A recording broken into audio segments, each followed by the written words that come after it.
Let's have one more round of applause for Robbie and Andrew.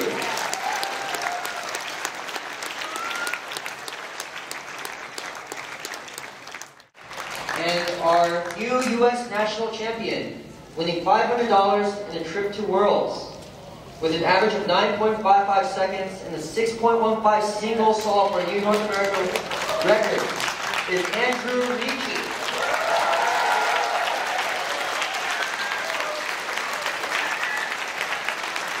One more round of applause for our 3x3 speed solve winner and our new national champion, Andrew Ricci.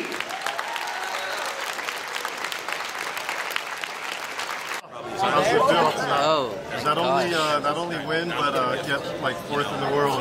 Oh, it feels awesome. I didn't even think at all that I would be able to win. I figured that I would maybe podium.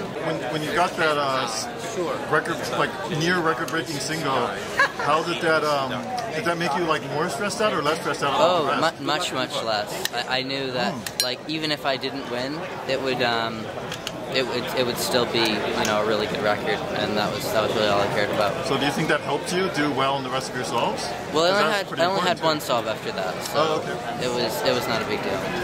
I sort of knew that it wouldn't really matter either way, so I guess that was what made me do better. Well, congratulations. All right, thank you very much.